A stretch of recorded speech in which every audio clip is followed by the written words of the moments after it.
está full. No sé si, bueno, vamos a mirar y vamos a ir haciendo ajustes en el transcurrir.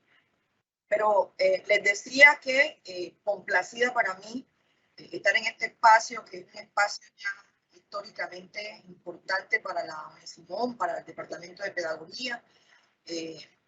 Bueno, como dijo la doctora Nuri, esperemos que me vuelvan a invitar si no los canso hoy.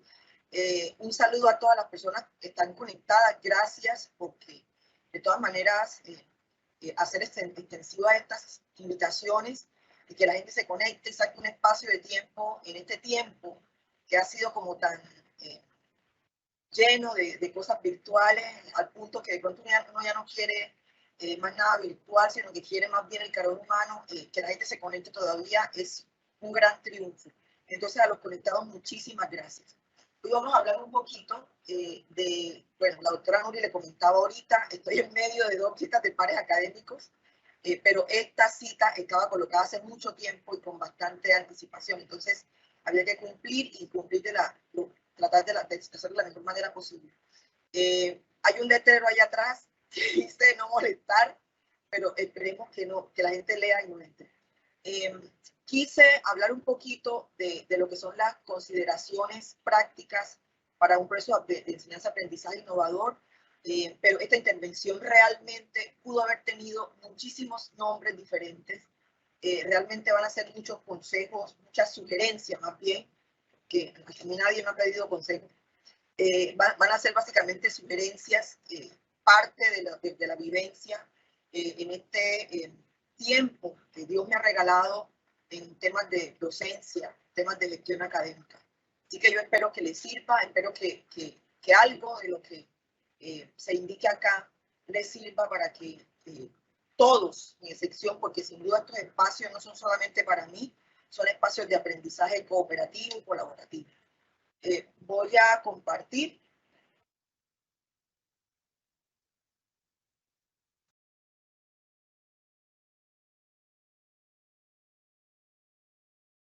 Vamos a probar a ver si me lo permiten, silenciar un poquito, apagar la cámara. Vamos a ver si apagamos la cámara y de pronto el ancho de banda mejora, no sé, vamos a ver. Ese soy yo, de pronto la doctora Nuri, y son cosas que de pronto a mí no me gusta mucho esa presentación de esa hoja de vida que para nada sirve. La idea es que lo que compartamos acá hoy sirva para nuestro quehacer docente, para nuestro quehacer laboral diario.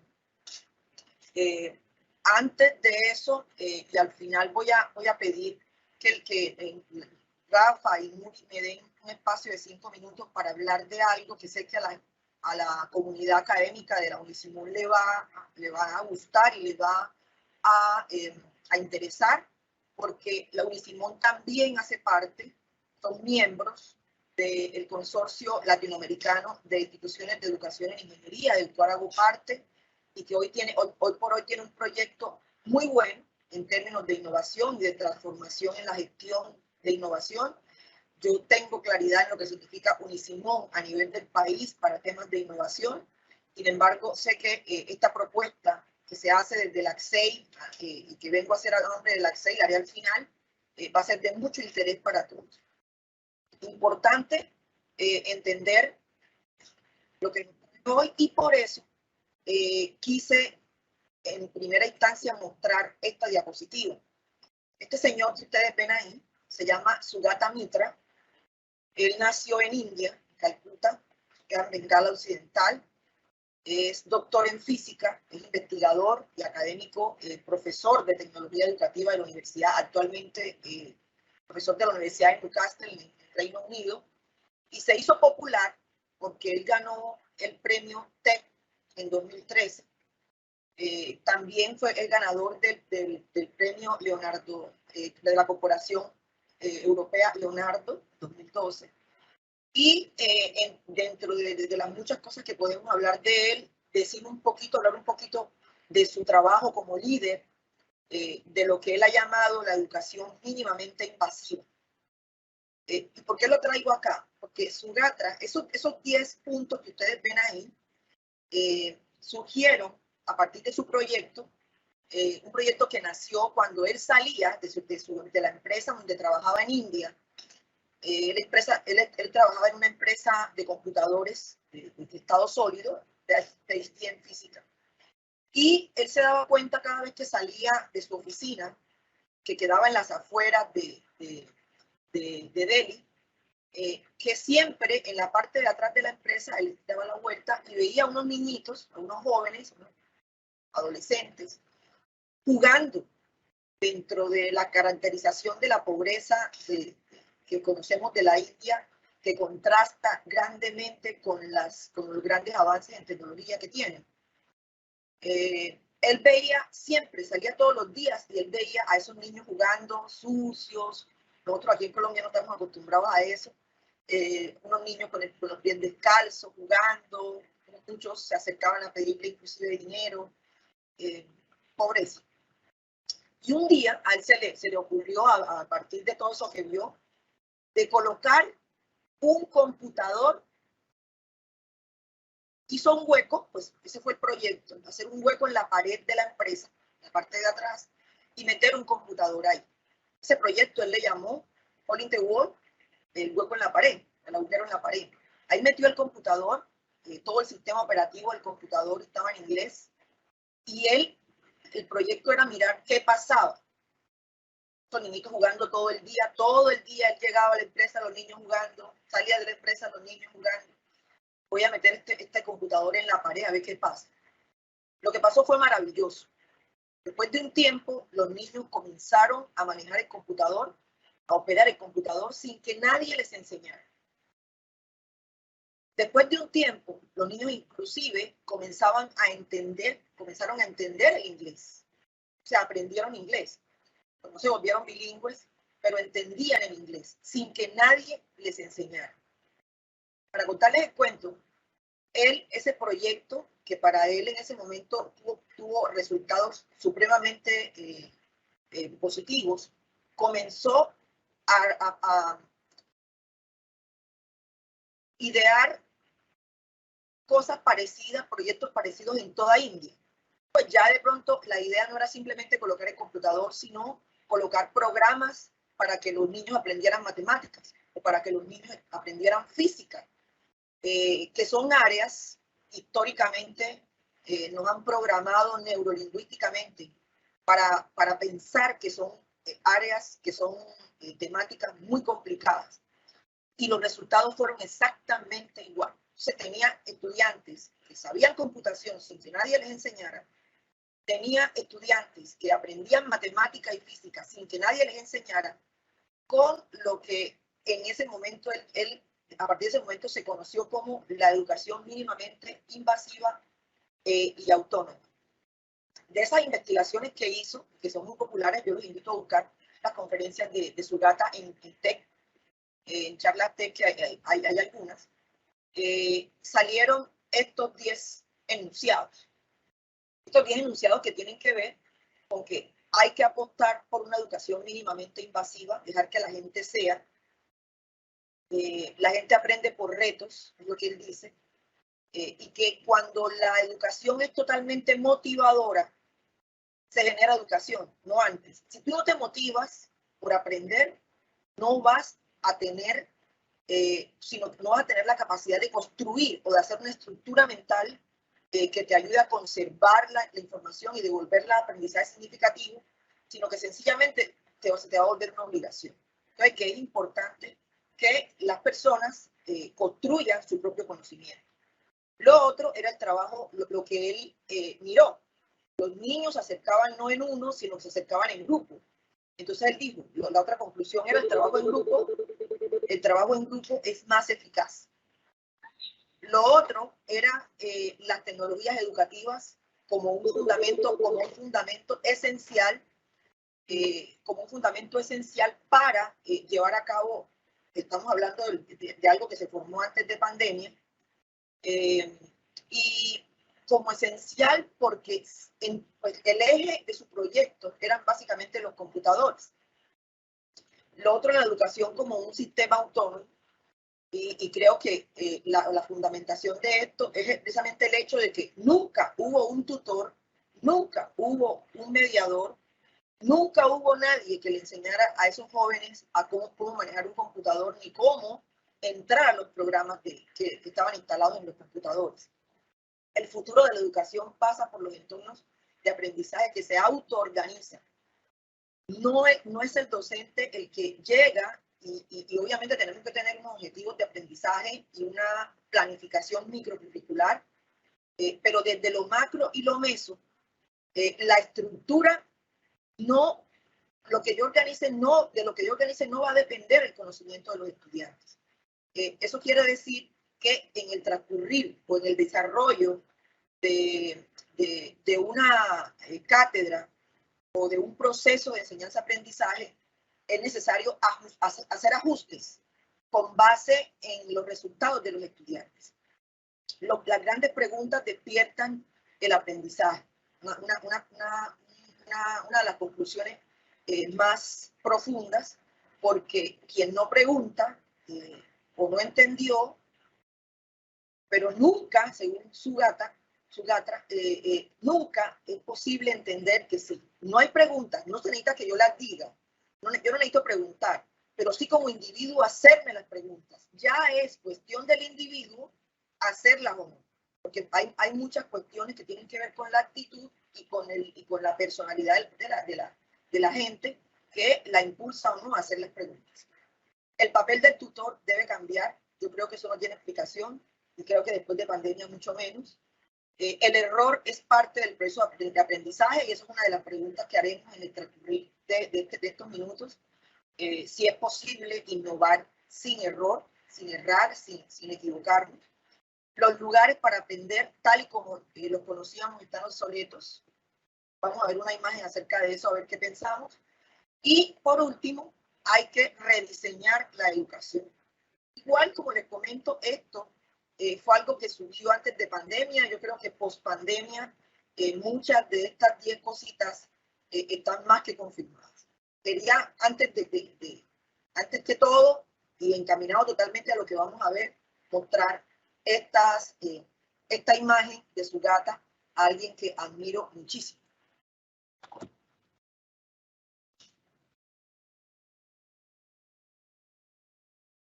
Pasa.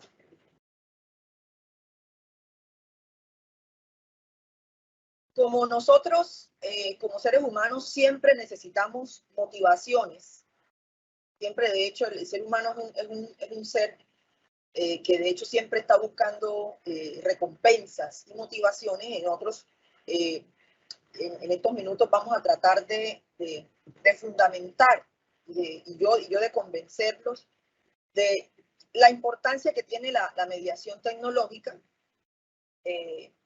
porque son importantes todos los hechos que ocurren a nuestro alrededor, en el mundo, y que en última van a redireccionarnos, ¿cierto? ¿Hacia dónde? Bueno, en este caso nosotros nos vamos a basar en la información por fases. Esto es una idea, una propuesta de la UNESCO, que hizo la UNESCO por allá en 2008, y que dice que todos los temas de educación y tecnología digital deben estar enmarcados en 5 dimensiones. Cuando se trata de educación de formación en TIC, la productividad individual, la interacción con otros individuos, lo que es el objetivo de aprendizaje o el objeto de estudio, que nosotros normalmente con el tema de orientado aprendizaje, lo que llamamos objetivo de aprendizaje, las labores educativas que van de la mano del tema cultural, del tema científico y del tema tecnológico, y eso la UNESCO en ese momento lo llamó PIOLA, por la traducción en inglés, productividad, interacción, objeto de estudio, labores educativas y todo lo que tiene que ver con el acervo cultural. ¿Por qué tenemos que llamar un poquito lo que dice la UNESCO y de hecho lo que dice la OCDE, que no aparece ahí, pero está inmersa en lo que son los ODS?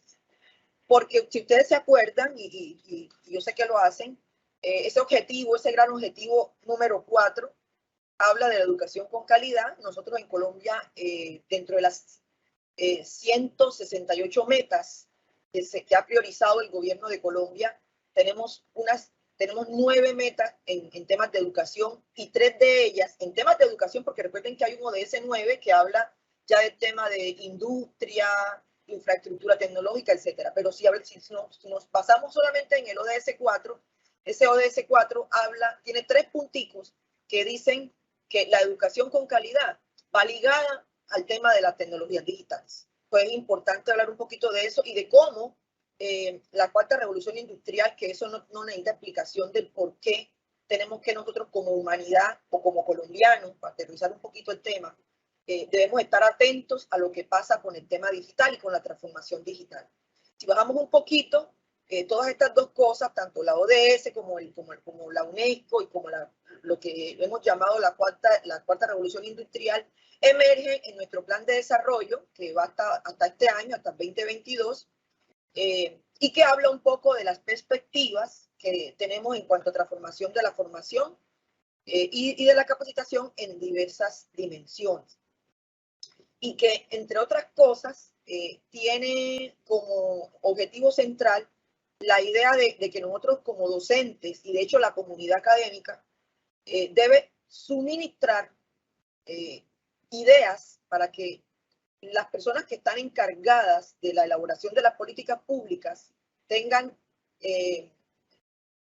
herramientas, instrumentos, que de alguna manera le van a permitir configurar lo que va a ser la reforma educativa próxima, que debe ser pues la del año siguiente, con el nuevo presidente y su bancada, y que va a constituir la reforma educativa que debe estar basada en las TIC, porque realmente las personas que hoy están estudiando, que hoy están matriculadas en nuestras universidades, son las que deben responder a los retos a 2030, que es cuando que volveremos a medir, porque recuerden que antes se llamaban objetivos mundiales, los ajustamos, medimos y nacieron los objetivos de desarrollo sostenible. Ahí la meta es los ceros, que muy posiblemente en muchas líneas no vamos a conseguir, y eso pues le echaremos la culpa a la pandemia, pero ahí hay otras consideraciones que tenemos que tener en cuenta.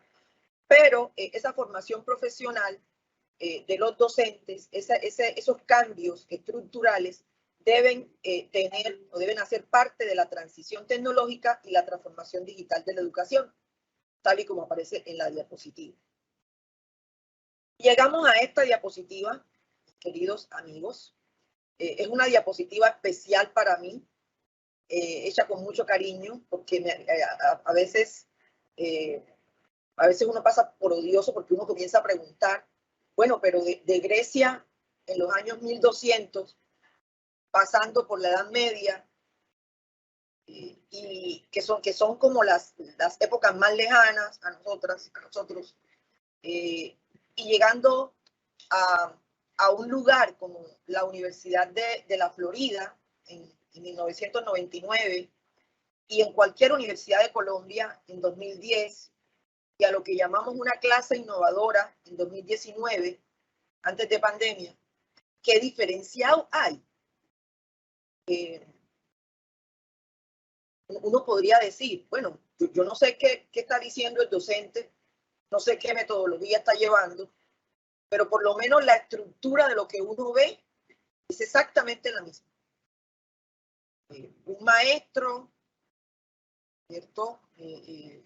Los grandes cortesanos que tenían la sabiduría, y el docente que todos conocemos, y los estudiantes allá al frente, ¿cierto? Frente al tablero o frente a lo que fuere, escuchando al docente.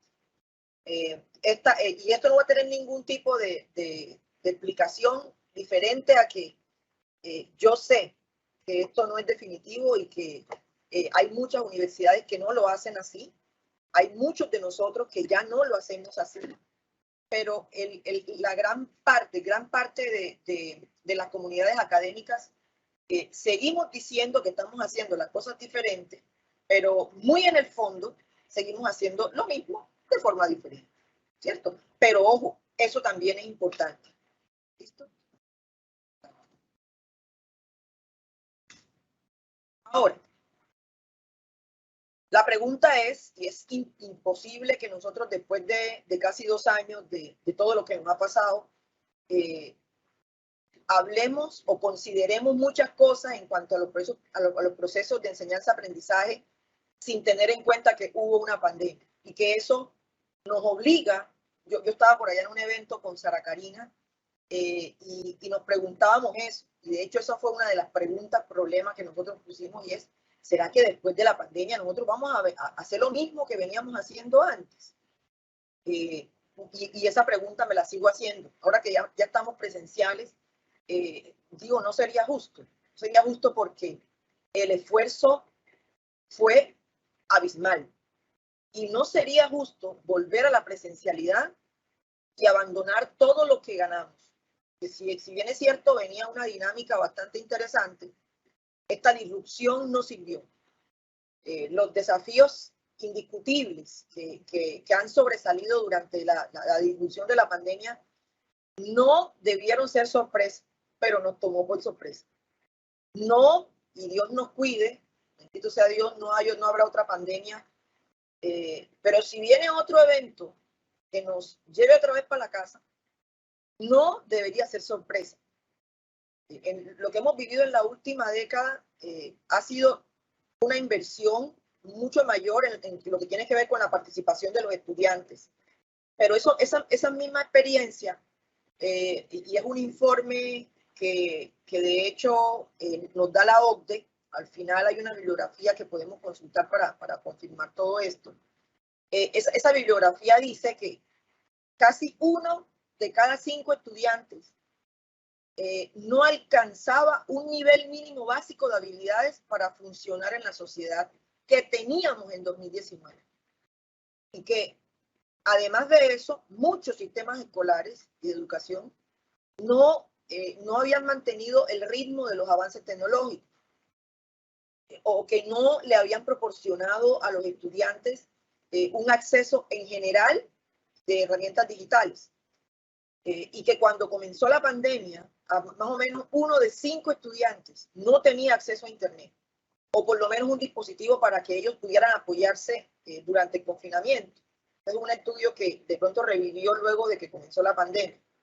Y ese tipo de disrupciones, ¿cierto?, dejó en manifiesto, además de muchos problemas que ya en ese momento se estaba luchando por sacar adelante, muchas cosas que se deslumbraron, se abrió la cortina y hubo muchísimos problemas. Pero lo que quiere decir es que en ese momento y en hubo una brecha enorme, que la idea es que todo lo que ganamos no se pierda. Este es un momento de que nosotros nos podamos situar, de que podamos situar a la educación como ese instrumento que le va a servir a la sociedad para un bien individual, ¿cierto? Para el individuo como tal y para la sociedad. Es importante que en lo que nosotros tengamos en adelante como consideraciones para tener una educación innovadora, tengamos claridad en lo que viene y en que nada como la motivación. Es decir, el estudiante tiene que estar motivado. Y creo que ese tipo de perspectivas no tan técnicas, sino más bien humanas, han salido a flote en los últimos días cuando vemos tanto estudiantes con problemas y tantas personas de salud mental. La pregunta es cómo vamos a responder, ¿cierto? ¿Cómo y todavía yo creo que como estamos todavía en esa etapa, hay universidades que todavía no están 100% virtuales, por eso todavía no podemos medir qué tanto avanzamos y no tanto qué tanto avanzamos, sino qué tanto mantenemos lo que nosotros hemos avanzado. ¿Qué reacción vamos a tener? ¿Cómo vamos a aprovechar esa oportunidad que tuvimos de transformar el sistema en sí? Y la pregunta realmente se convierte en lo que será más atractivo.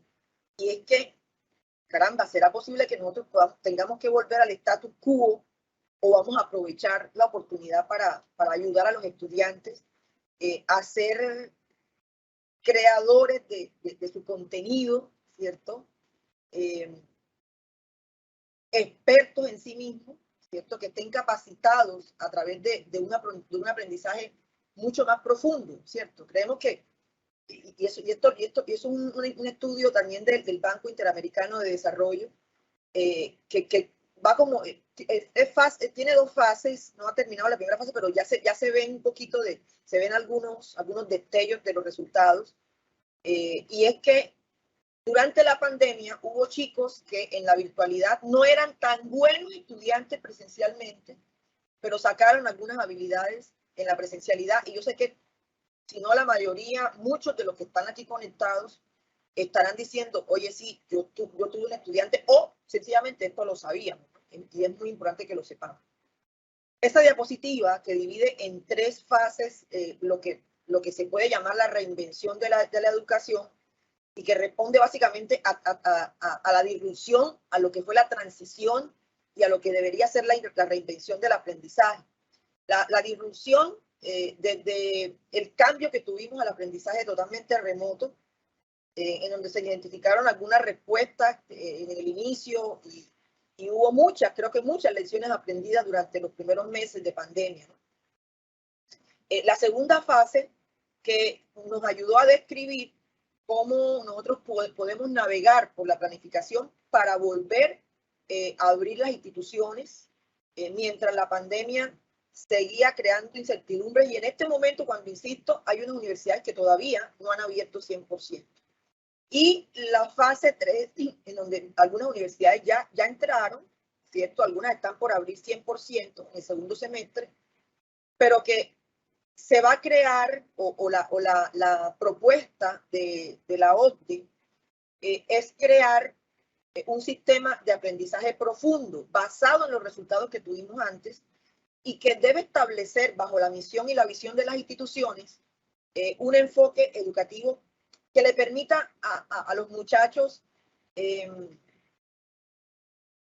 sacar adelante, prosperar y preparar sus habilidades. Y esto, precisamente ante la cantidad de problemas y ante los cambios que se aproximan. No podemos dejar atrás cosas buenas del modelo tradicional, pero también hay que tener claridad en que las prácticas innovadoras y precisamente los conocimientos extraídos del aprendizaje remoto, de esa experiencia que tuvimos, debe llevar a formar nuevos modelos de aprendizaje, ¿cierto? Que deben precisamente profundizar en lo que ya veníamos haciendo, porque en el papel lo que veníamos haciendo, ¿qué era? Pues las aulas virtuales por cada curso, o las aulas extendidas, como se llaman en algunas universidades, nos ayudaban a dar soporte al sistema de créditos, ¿cierto? El sistema de crédito nos indica que deben haber unas clases presenciales, un número de horas presenciales y un número de horas de trabajo independiente. Y ese trabajo independiente era el que nosotros justificábamos a través de las aulas virtuales en la mayoría de las veces. Esta fase 3 es realmente la que nos interesa, porque nos va a llevar a reflexionar y a reinventarnos. ¿Qué necesitamos? ¿Cierto? ¿Qué viene en el futuro? ¿Cómo reinventar el aprendizaje? Y esa reflexión es lo que sabemos nosotros acerca del aprendizaje, lo que conocemos nosotros de nuestros estudiantes. El nuevo papel, y digo nuevo papel porque debió cambiar, el nuevo papel de la tecnología y la complejidad de un futuro que yo creo que a partir de la pandemia se vuelve incierto, ¿cierto? Porque teníamos muchas estadísticas y muchas analíticas, pero llegó la pandemia y destrozó todo. Los planes de desarrollo en general tuvieron que ser ajustados. Y lo que nos pide el BID, el banco, lo que nos sugiere es trabajar a partir de 6 preguntas. Y 6 preguntas que, espera un momentico, se las leo. Dicen: ¿qué conocimiento, habilidades y atributos necesitan nuestros estudiantes para prosperar en este mundo complejo? ¿Qué tipo de aprendizaje se necesita para esta complejidad actual y futura? ¿Cómo garantizamos la equidad? ¿Cómo nos encargamos del bienestar? ¿Qué hemos aprendido del aprendizaje remoto? ¿Cómo se puede aprovechar mejor la tecnología para el aprendizaje del futuro? Y podemos pensar que esas respuestas tienen preguntas inmediatas. ¿No es así? Creo que hasta este momento nosotros estábamos inundados de literatura que de alguna manera plasmaban discusiones sobre las habilidades de preparación para el futuro, llamamos competencias del siglo XXI, etcétera. Esas habilidades y atributos cognitivos, sociales, emocionales, que estaban como en un nivel más elevado y que los estudiantes necesitaban para afrontar este mundo, ¿cierto? Eso era de lo que hablábamos. Y sigue siendo así. El tipo de aprendizaje que vamos a requerir para el futuro cambia totalmente nuestra perspectiva como docentes para el aprendizaje, ¿no? La perspectiva del estudiante y del docente se tiene que basar ahora más. Les voy a contar una pequeña experiencia que tuve en la Universidad de La Sabana y yo me quedé boquiabierta porque no creí que nosotros ya estemos en ese nivel que existe y que muchas veces es desconocido. Entonces, es un aprendizaje, es una metodología de aprendizaje, es un proceso de enseñanza-aprendizaje que debe basarse más en el tema individual, en los comportamientos, en el desarrollo de habilidades para la vida. Y que si se aplica bien, debe dejar al estudiante con esas ganas de más, con esas ganas de obtener más información. Y la clave realmente para esto, para lograr y para cultivar esa motivación que debe ser desde dentro, es decir, tenemos que entender como seres humanos que es imposible que nosotros consigamos algunas metas relevantes o el mismo aprendizaje significativo pensando en que las cosas de afuera son las que me van a hacer o las que me van a estructurar como ser humano. No, no, no. Y acepto que hayan opiniones diversas. Pero personalmente, es algo muy personal, yo pienso que ni el presidente, ni el Congreso, ni nada de eso, esas cosas que eso sí afecta. Pero lo intrínseco, realmente lo importante, lo relevante, va a ser la motivación que tengamos nosotros mismos y que le imprimamos al estudiante por aprender individualmente y en conjunto. Porque yo puedo querer muchas cosas, pero un grupo de gente que quiere muchas cosas es más fuerte. Y precisamente la esencia del poderoso aprendizaje automático que llaman, nace ahí, en la motivación, ¿cierto? Un aprendizaje que se fomenta con un sentido, con un propósito, con un significado, con sentido de pertenencia, con el deseo que tiene la persona de hacer una contribución a sí mismo y a la sociedad. Entonces, basados en eso, lo que se trabajan en unas condiciones, en unas consideraciones que tienen que ver con unos aspectos que son o que deben ser críticos, esenciales, para que ese aprendizaje se lleve a cabo. Y son estos 7 puntitos. El pensamiento crítico, la creatividad, la independencia como aprendices, la flexibilidad cognitiva, la resiliencia, la autorregulación y la perseverancia. Entonces, esto se centra en una nueva pedagogía, una nueva pedagogía que ellos denominan aprendizaje profundo, en donde el estudiante que queremos que prospere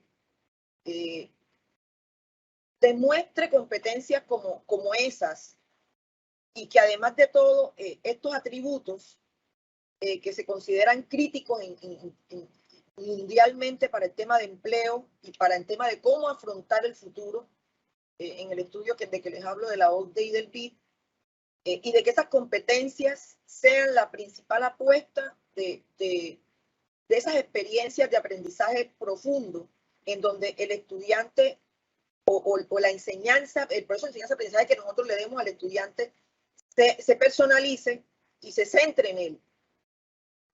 Que los estudiantes se motiven de forma intrínseca, ya que los temas que nosotros vamos a mostrar que sean más generales y que sean ellos los que muestren un interés real y que para ellos signifique o tenga un significado auténtico y riguroso. Y esas experiencias de las que habla el Banco Interamericano de Desarrollo y la misma OCDE nos ayudarán precisamente a conseguir eso, un estudiante exitoso, esa combinación de autonomía, de pertinencia y de trabajo significativo que debe inspirar tanto al estudiante y obviamente a nuestro egresado como tal. Cuando nosotros como docentes lo sabemos, ver a un egresado que tú recuerdas que entró por la puerta de tu oficina o que entró al salón de una manera y que tú sin quererlo le hiciste trazabilidad y no tanto el día del grado, sino verlo un tiempo después en una empresa o regresando a la universidad con una conciencia diferente, eso eriza, ¿cierto? Eso, yo creo que eso es realmente lo que las personas que nos dedicamos a la docencia, a la gestión docencia, nos mueve y nos motiva también a seguir día a día. Entonces, la motivación es por lado y lado. Y para eso, precisamente, es el proceso de aprendizaje quien debe fomentar esas competencias a través de un aprendizaje que sea auténtico, que sea relevante, que de alguna manera haga que el estudiante tome una posición, ¿cierto? Haga elecciones, que lo represente. Y eso como docentes a nosotros nos lleva a un segundo punto, y es a cambiar nuestro rol. Y esto ya había estado en discusión antes de pandemia.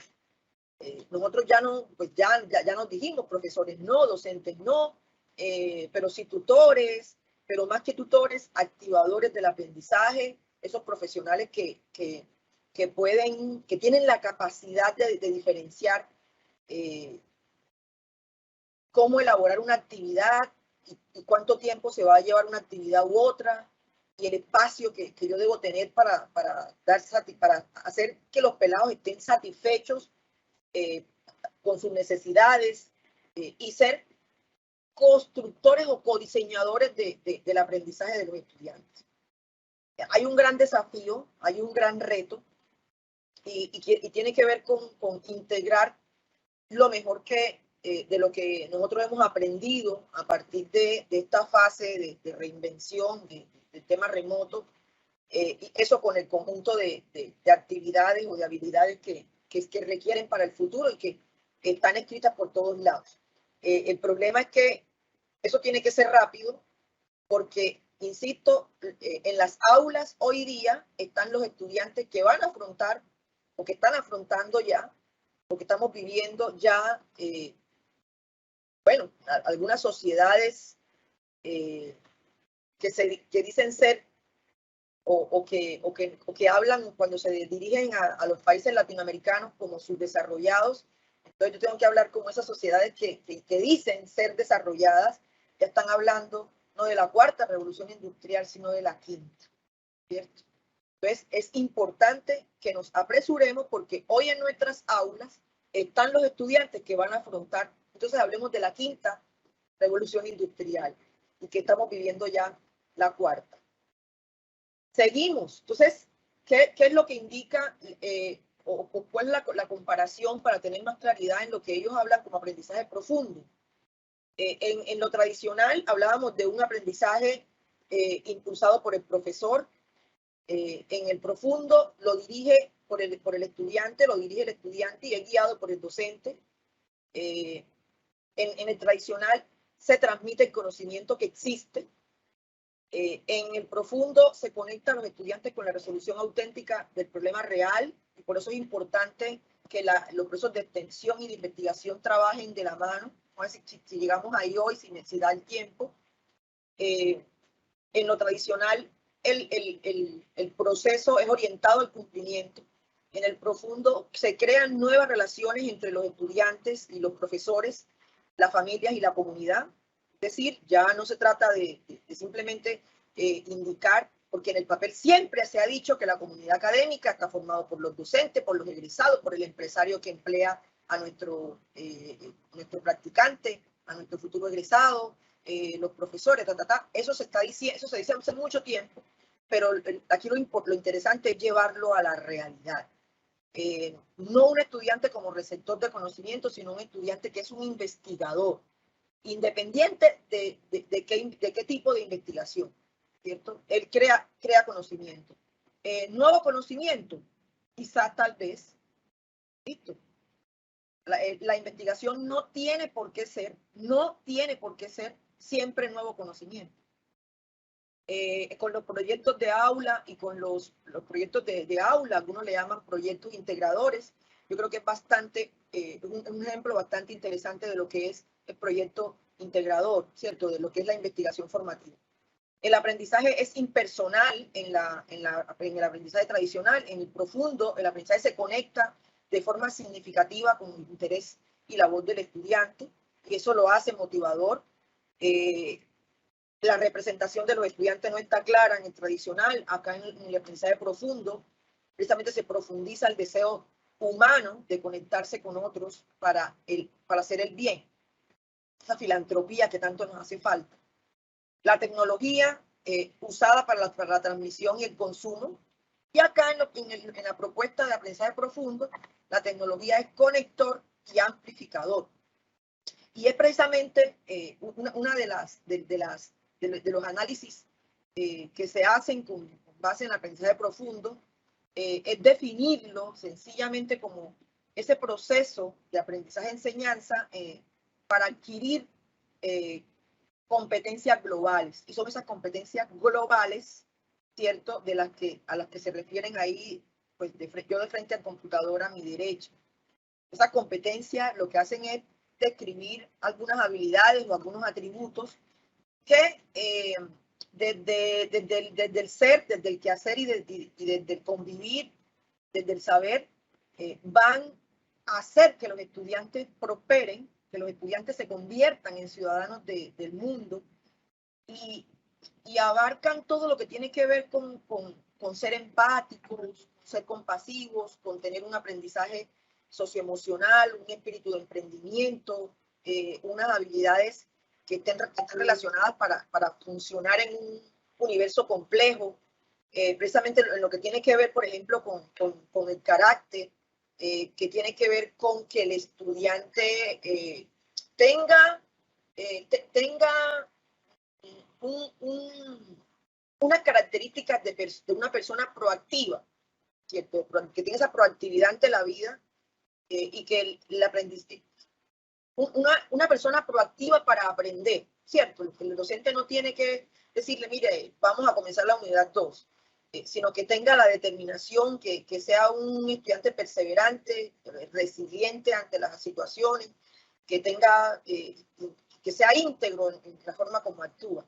En el tema de comportamiento, debe pensar localmente, es un término que bueno, no es tan nuevo, pero sí de moda, que tiene que ver con que yo debo pensar localmente, ¿cierto? Porque yo no voy a actuar como si estuviera en Europa, debo actuar de acuerdo a mi entorno, pero pensar globalmente. Pensar local, actuar local, pero pensar global. Debe ser un estudiante comprometido con temas de equidad, con temas de bienestar. Esto que es bien importante y que de pronto resuena en todos los niveles. El tema de la sostenibilidad, ¿cierto? Y el tema del medio ambiente. Que estar dispuesto, tiene que estar comportamentalmente dispuesto a afrontar problemas complejos que de alguna manera son de la vida real, más que salir más que el estudio de casos, de salón de clase, ir a la extensión, ir a mirar qué está pasando y traer esos problemas a la comunidad académica para beneficio, para que su resolución sirva para el beneficio de los ciudadanos. El tema de la colaboración es supremamente importante, porque yo debo tener claridad en que trabajo de manera independiente, pero como equipo, ¿cierto? Yo tengo unas habilidades interpersonales que van a ser aplicadas a ese trabajo en equipo. Tengo unas habilidades sociales, emocionales, culturales, que van a ir de acuerdo a las dinámicas y a los desafíos de los equipos en los que yo me desenvuelvo. Y bueno, yo creo que la comunicación es un aspecto relevante, porque impacta, porque los mensajes que yo envíe van a ser trascendentales y de alguna manera van a marcar una pauta en lo que los demás piensen de mí. Van a ser objeto de reflexión y análisis de lo que yo digo, para mi identidad, para fomentar algunos aspectos positivos de mi humanidad. De igual forma la creatividad, ¿cierto? Que va ligada directamente a temas de emprendimiento, de innovación, de temas de liderazgo, y el pensamiento crítico que sí se ha mantenido como una forma de que yo evalúe la información y que tenga argumentos sólidos a la hora de responder a ciertas situaciones de la vida real, que yo pueda tener la capacidad a partir de lo que leo, de lo que escucho, de crear mi propia conciencia, de crear mis propias conexiones, de identificar algunos patrones, de construir ese aprendizaje significativo, que tenga la capacidad de experimentar sensaciones, de reflexión, de análisis y de cosas que de alguna manera van a estar conectadas con el medio real. Ahora, lo cierto es que a partir de todo esto, hay unas consideraciones prácticas que tienen que ver con que, como estamos hablando de lo que debe ser el aprendizaje innovador, y que de alguna manera la innovación por sí es un proceso complejo y que va ligado a lo que para los países, inclusive para las ciudades, porque aquí en Colombia vemos grandes diferencias entre ciudades en el tema competitivo y de innovación. La innovación está totalmente ligada a la competitividad. Los países más competitivos hoy son los que más innovación tienen, o los que más innovan. Y en ese marco es bueno que nosotros podamos utilizar orientaciones que hoy están al público, que tienen que ver con la adaptabilidad y con la tecnología, que es imprescindible para que las instituciones de alguna manera se mantengan al día. Pero lo cierto es que las empresas no van a depender, no pueden depender únicamente de la tecnología para salir adelante. Eso está claro. Yo puedo tener una infraestructura, mejor dicho, lo último en Guaracha.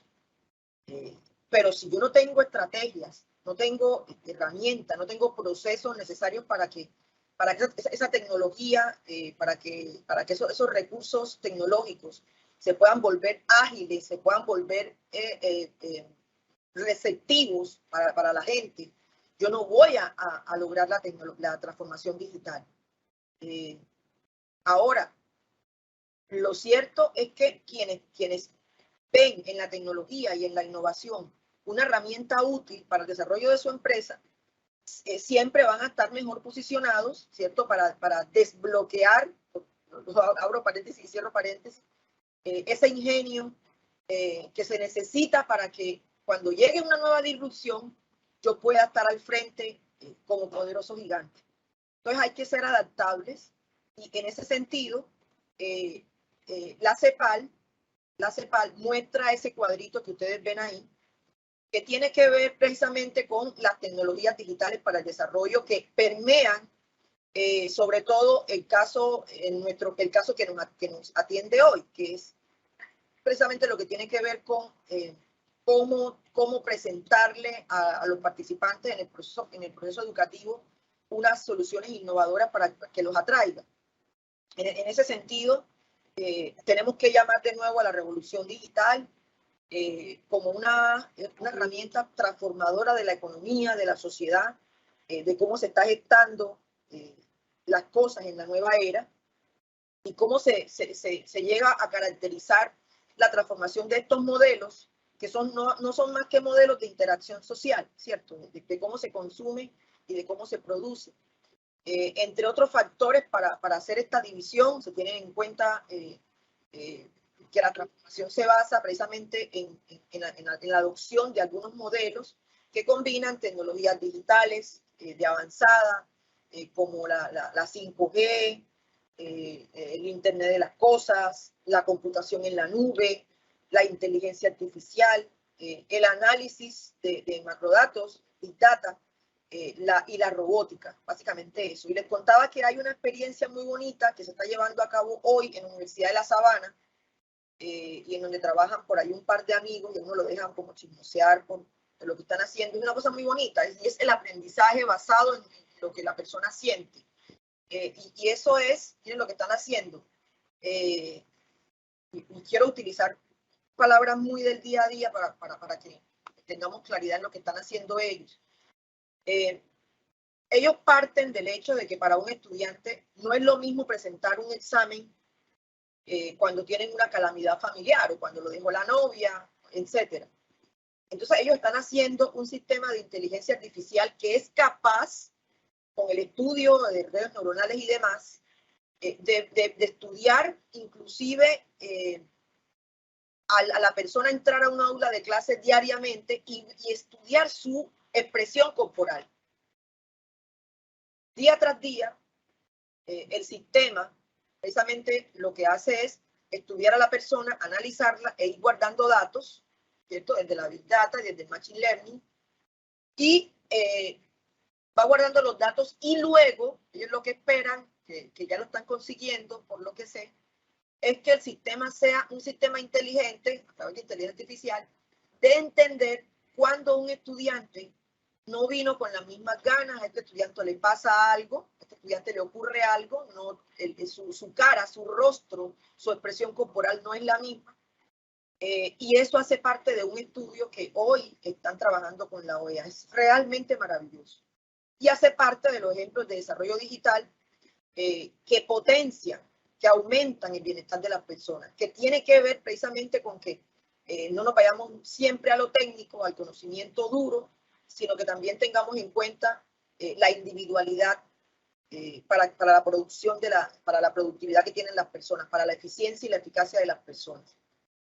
Entonces, a grosso modo, este cuadrito que nos muestra los ámbitos de impacto, sociedad, sector productivo y Estado, y las dimensiones de desarrollo digital que tienen que ver con la economía conectada, que se caracteriza más bien por el despliegue de infraestructura digital, la red de banda ancha, los puntos de intercambio de tráfico, todas esas cosas que son físicas, de la economía digital, que es diferente a la digitalizada y diferente a la conectada. La digital tiene que ver con parte de la producción económica que se deriva de los modelos de negocio que se basan en tecnologías digitales. Y precisamente son modelos de plataformas digitales, son los protagonistas principales cuando se trata de cambiar la propuesta de valor de los sectores económicos, ¿no? que precisamente son los que catapultan temas como el tratamiento de los datos que se procesan, el análisis de los datos, el trabajo con la inteligencia artificial y la personificación y la transformación de los productos y servicios. Y la economía digital, que como lo dice ahí, el tema de negocios electrónicos, comercio electrónico, y se da precisamente cuando se adoptan tecnologías de avanzada y los agentes de las industrias tradicionales deben cambiar sus modelos de negocio y de producción más allá de optimizarlos sencillamente, sino más bien reconfigurarlos, esas cadenas de valor de la transformación de sus productos y de los servicios. Entonces, es importante tener todo esto en cuenta porque la educación y la educación más allá de la educación digital, una educación innovadora, como la educación como un sector económico no va sola. Es decir, si la economía no funciona, si las empresas no funcionan, si el sistema no funciona, la educación no va a funcionar. Perdónenme, pero es así. O sea, nosotros no somos una rueda suelta. Nosotros somos un conjunto de tuercas, ¿cierto? Que funcionamos de acuerdo, en este caso, no voy a hablar del mundo, sino de lo que sucede en América Latina y el Caribe frente a la transformación digital, la que necesitamos adaptar a lo que tenemos hoy. Entonces, en ese orden de ideas, lo que podemos nosotros destacar es, por ejemplo, que 2/3 de la población de América Latina y el Caribe, antes de pandemia, eran usuarias de Internet.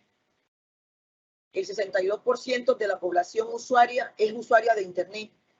En Europa, es el 88%, de ese pequeño porcentaje en América Latina es totalmente diferente. Ese valor es significativamente menor que la penetración que tiene Europa. Es decir, aquí teníamos 62% de la población usuaria de Internet, en Europa el 88%, pero en América del Norte eso asciende a 99%. Igual la telefonía celular, cierto que en palabras más, palabras menos, es la clave de la masificación de la conectividad en los países de la región que incluye a Colombia. Y en 2020, de hecho, fue el principal medio de acceso a Internet. Más o menos, eso más o menos fue 69% de la población, que es un valor significativamente inferior al que registra Europa, América del Norte y China, ¿cierto? Y eso lo que nos muestra es que para Latinoamérica y el Caribe es urgente seguir realizando esfuerzos en materia de conectividad. Afortunadamente, cosas que no nos dejan pasar, que no nos dejan tener fe, pero gracias a Dios siempre la confianza en nuestro sistema sigue, por eso las políticas públicas son importantes, por eso es importante estar informado de las políticas públicas, y frente a esos números que no nos convienen, sí es importante conocer algunas de las respuestas innovadoras en materia digital frente a la pandemia. Y precisamente 5 de ellas son, por ejemplo, las nuevas opciones para la educación a distancia. Y leía en estos días un informe del ministerio que habla de cómo frente a la pandemia aumentó el número de solicitudes en registros calificados para programas a distancia y virtuales. Programas que eran a distancia, ahora los convirtieron en virtuales, y aumentó el número de solicitudes de programas virtuales frente a los de distancia. Y bueno, yo creo que eso tiene una explicación bastante clara, y es lo que pasó, ¿cierto? El tema de la virtualidad fue una solución ante la pandemia. Los países que de pronto contaban con plataformas virtuales de contenido educativo se centraron en la adecuación y en la actualización, ¿cierto? Y no voy a hablar de países, vamos a hablar de Colombia. Las universidades que ya lo tenían, pues se centraron fue en buscar cómo ajustar ese sistema para lo que en ese momento se volvió virtual. Otros, lo que hicieron fue poner en línea nuevas plataformas virtuales. Algunas empresas inclusive dieron gratuidad en algunos productos. En algunos casos surgió el tema de la cooperación con empresas como Microsoft, como Cisco, como Google, y con organismos de otras latitudes. Pero en la mayoría de los casos, las plataformas de contenido se complementaron con soluciones de aulas virtuales, que era lo que prevalecía en nuestras instituciones. Lo otro es la renovación de la relación entre el trabajo y la presencialidad. Pues eso dio pie a que en Colombia recientemente ya haya una ley del tema del teletrabajo que se había luchado tanto, pues ya hoy ha sido fundamental para mantener el funcionamiento de la actividad laboral. Fue y todavía lo es. Hay algunas empresas cuyos algunos puestos de trabajo no volvieron a ser presenciales, todavía están en casa. Y no estoy hablando solo de universidades, sino de lo que pasó en general. Y eso, en ese momento, pues evitaba lo básico, la planificación del contagio, pero los números indican que antes de la pandemia, el 7.9% de los trabajadores trabajaba permanentemente en su hogar. Hoy eso aumentó a más del 32%, según la Organización Internacional del Trabajo, en un informe de 2020. Entonces, el trabajo a distancia, pues sabemos que va a variar de un país a otro. Generalmente, en los países menos desarrollados se cree menos en el teletrabajo, porque de pronto hay una sensación de incumplimiento que, pues muy personalmente, yo creo que quedó totalmente claro el tema de quién es responsable y de quién no, y como tanto nosotros como seres humanos formados y responsables y comprometidos podemos cumplir con nuestras labores aquí o allá o donde sea. El boom del comercio electrónico es otra de las respuestas innovadoras, y es que los valores hablan por sí solos. Las empresas trasladaron las actividades presenciales a un formato en línea ante la necesidad que había, el crecimiento entre 2019 y 2020 fue brutal. Más o menos dicen los números que de 128% en nuestro país y cercano al 60% en países como Brasil y Chile. El otro tema es la digitalización de la industria y es que en menos bueno, en los últimos 20 años se han expandido enormemente los modelos de negocio en línea que basan toda su operación en plataformas digitales para la comercialización.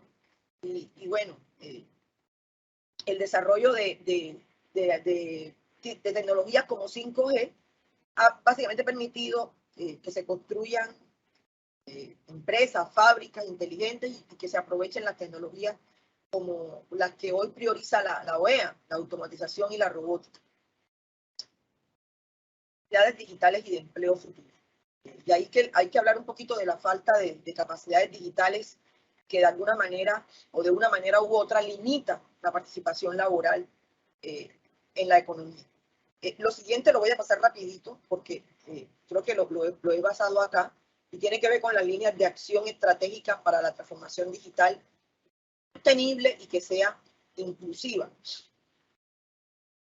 Orden de ideas, igual para los que piensen que porque esto les puede servir, este material les puede...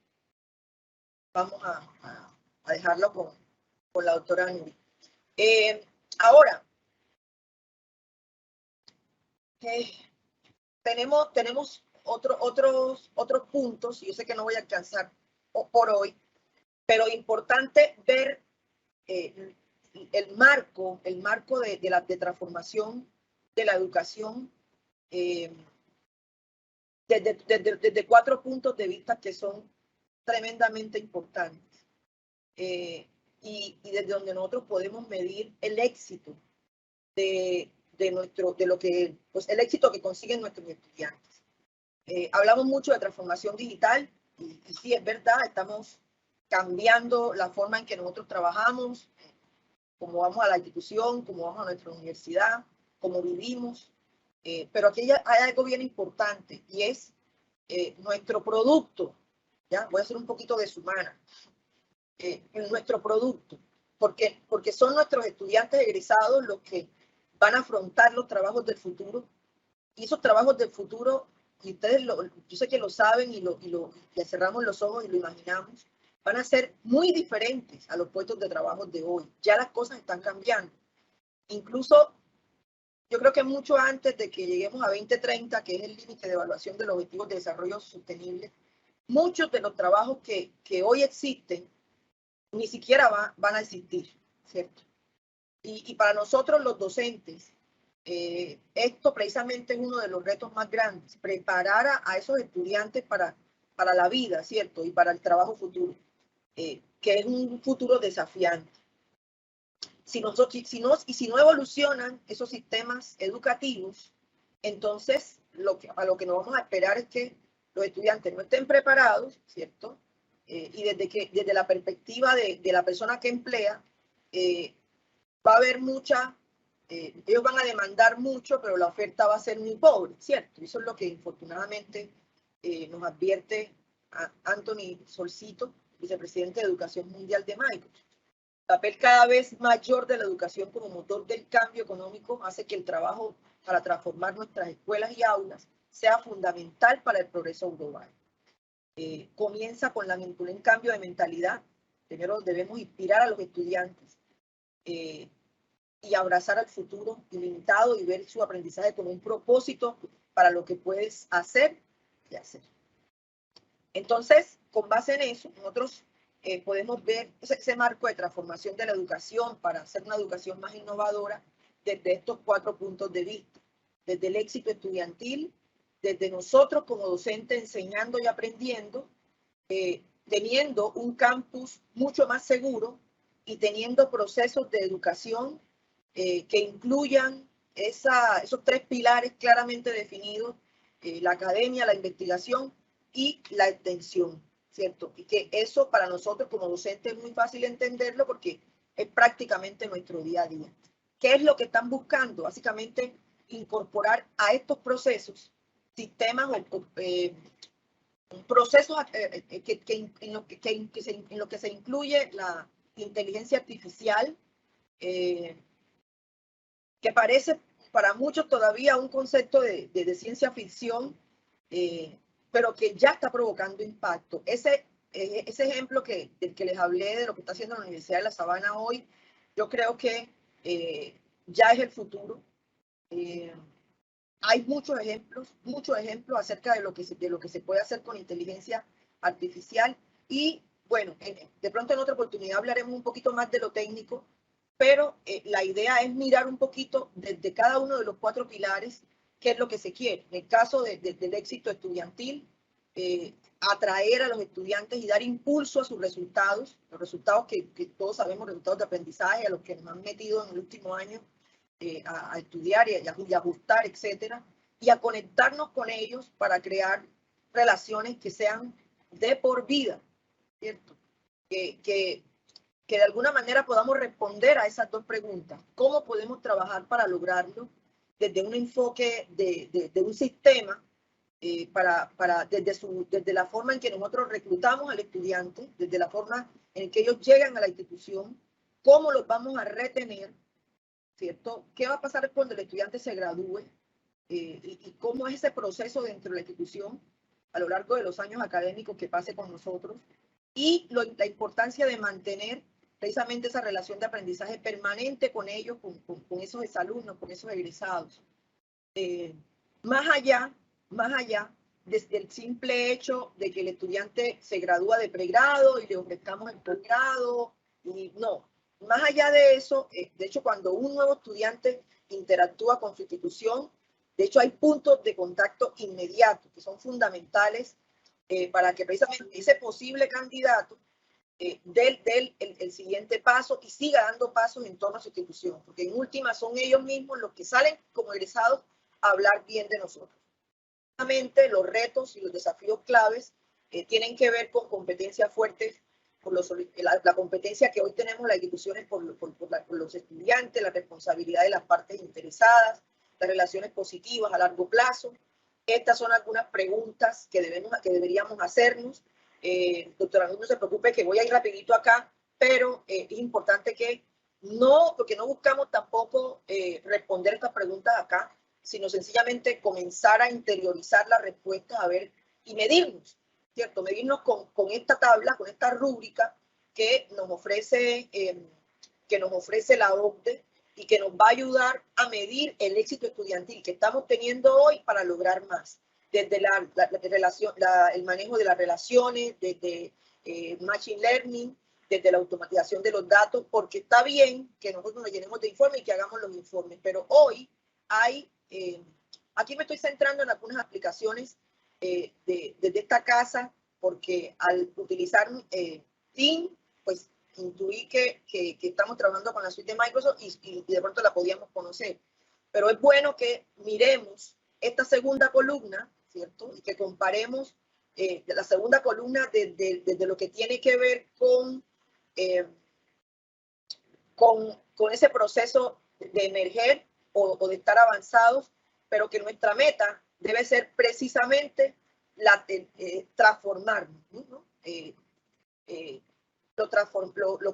Cómo lo transformemos. Y eso lo vamos a hacer con ayuda de algunas herramientas para el futuro que de alguna manera van a potenciar el aprendizaje con inteligencia artificial. Esa es la idea. La idea es que no perdamos tiempo, entre comillas, vuelvo y abro comillas y cierro comillas porque a veces suena feo, no perder tanto tiempo en informes que hoy la inteligencia artificial puede sacar o los resultados que la inteligencia artificial nos puede entregar, sino que más bien nos dediquemos a analizar los datos que con inteligencia artificial nosotros podamos obtener. Y hay algunas aplicaciones, algunos módulos que nos pueden servir. Ahí pues menciono el caso de Power BI, de Google Analytics, de Ford, para algunas aplicaciones que tienen que ver con encuestas, con formularios, de Azure, en lo que tiene que ver con los desafíos para analítica de datos, inclusive para Big Data. con Office, en el caso de 365, insisto, estoy llamando a esto no porque esté casada con esta casa con Microsoft Office, sino porque intuí que es la que utilizan acá en la universidad. Y podemos seguir, esto tiene que ver más bien con lo que nos sucede en la vida real, en el día a día. Aplicaciones como, por ejemplo, Power BI, son soluciones que permiten que nosotros podamos convertir esos datos que tenemos de las visualizaciones y de los informes y que nosotros como docentes podamos analizar esas métricas de los estudiantes y con base en esas métricas podamos adoptar un enfoque que no tiene que ser post-evaluación, sino más proactivo con esos estudiantes que necesitan más ayuda, ¿cierto? Hacer lo demás. Lo otro es desde nuestro quehacer, enseñando y aprendiendo, y de lo que queremos, cómo construir una cultura que capacite a los académicos para hacer su mejor trabajo. Igual tenemos unos desafíos claves, unas preguntas que debemos hacernos para interiorizarlos, tanto de manera personal como a nivel institucional. También son recomendaciones de la OCDE. Cómo podemos utilizar esta rúbrica desde la posición en la que nos encontremos, o donde creamos que estamos, teniendo claridad en que a donde hay que llegar es precisamente a lo transformativo, y conociendo como conozco esta institución y de lo que sé de ella, es muy probable que la Unisimón ya se encuentre en un proceso muy avanzado, sobre todo por lo que representa los procesos de innovación que se llevan como una universidad pionera en Colombia en temas de innovación. Investigación y la extensión académica, de nuevo las mismas preguntas, y es cómo la investigación y la extensión académica son necesarias para capacitar a todos los docentes en cuanto a temas de computación, y que tengan esos productos o esos recursos que son necesarios cuando ellos lo necesitan. Los desafíos que tenemos en cuanto a las restricciones, a la capacidad limitada y a la creciente necesidad de participar colaborativamente, las preguntas que tendremos que interiorizar, la rúbrica que podemos aplicar y cómo podemos nosotros transformar o transformar nuestra gestión académica administrativa, y cómo todo esto no puede ser, ¿cierto? No va a poder ser si nosotros no tenemos un campus seguro y conectado. Entonces, mientras podamos trabajar con esta base, pues podremos hallar la línea o el camino para tener la capacidad de sacar adelante esos desafíos que tienen que ver con el presupuesto, con algunas amenazas cibernéticas, con los sistemas operativos que deben estar conectados y con algunas dificultades de no centralizar la información desde un punto. Corrí al final, perdón, porque sé que el espacio era hasta las 5:30. Pude cuadrar acá para estar con ustedes todo el tiempo, así que esperando lo que viene, yo le doy las gracias a la profesora Nuri y les pido disculpas por correr al final, solo que creo que es importante que también respetemos el tiempo de las personas que se conectaron, ya que sé que estaban también pues presupuestadas con su tiempo, agendadas con su tiempo, doctora Nuri. Muchísimas gracias, doctora Libby, por ese excelente marco de referencia que nos ha compartido hoy. Creo que es importante, es un buen inicio, ¿no? Es un buen comienzo ubicar a los profesores, a los asistentes en el contexto de lo que implica la innovación, ¿no? De lo que trae consigo, de los referentes, desde dónde podemos impulsar la innovación en el proceso de enseñanza-aprendizaje. Creo que han sido unos elementos muy importantes y destaco entre todo lo que planteó cómo estamos sintonizados con nosotros con el enfoque de aprendizaje, puesto que nosotros también está contemplado en nuestros lineamientos curriculares el enfoque profundo del aprendizaje como desde donde la perspectiva desde donde los profesores pues deben orientar, ¿no?